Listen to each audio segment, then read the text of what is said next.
ठाण्याचे खासदार नरेश म्हस्के जे आपल्या सोबत आहेत. दिल्लीमध्ये तुम्ही आहात आणि केंद्रीय मंत्रिमंडळामध्ये कोणाकोणाला स्थान मिळेल या संदर्भामध्ये सुद्धा चर्चा चाललेली आहेत. तुमची काय इच्छा आहे, विनंती आहे? मी कार्यकर्ता आहे, माझी पहिलीच वेळ आहे.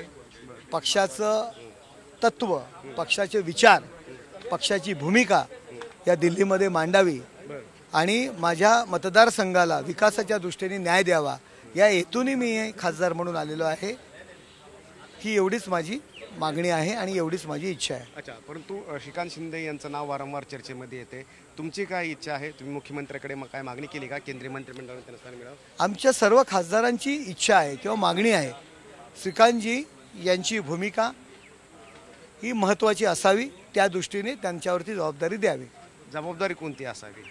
जबाबदारी माननीय मुख्य नेते एकनाथ शिंदे साहेब देतील, निर्णय घेतील. पण केंद्रीय मंत्रिमंडळामध्ये त्यांनी असावं का? त्यांना महत्त्वाची भूमिका पक्षाच्या साठी आणि संघटनेसाठी त्यांच्यावर देण्यात यावी ही आमच्या सर्व खासदारांची मागणी आहे. अच्छा, परंतु श्रीकांत शिंदे यांचा अनुभव होता किंवा आता मंत्रिमंडळ पण तयार होत आहे, तर मग अशा वेळी तुमच्याकडून माननीय मुख्य नेते एकनाथ शिंदे साहेब या संदर्भात निर्णय देतील. आजच्या दृष्टीने, आमच्या पक्षाच्या दृष्टीने पुन्हा एकदा अबकी बार नरेंद्र मोदी जी फिर एक बार हैट्रिक करेंगे पंतप्रधान पद के, ये हमारे दृष्टीने महत्व की बात है. त्यांना न्याय देता येईल का केंद्रीय मंत्रिमंडळामध्ये जर त्यांचं नाव आलं? माननीय मुख्य नेते एकनाथ शिंदे साहेब या संदर्भात निर्णय घेतील आणि मुळात श्रीकांतजींची इच्छा काय आहे यावरती सुद्धा डिपेंड असणार आहे. इच्छा काय आहे? माझी इच्छा आहे की पुन्हा एकदा शिवसेनेचा जो आवाज आहे, हिंदू हृदय सम्राट शिवसेना प्रमुख माननीय बाळासाहेब ठाकरे यांचा दिल्लीमध्ये जोरदारपणे व्हावा ही माझी इच्छा आहे. दिल्लीत का केंद्रीय मंत्रिमंडळामध्ये आवाज असावा? तो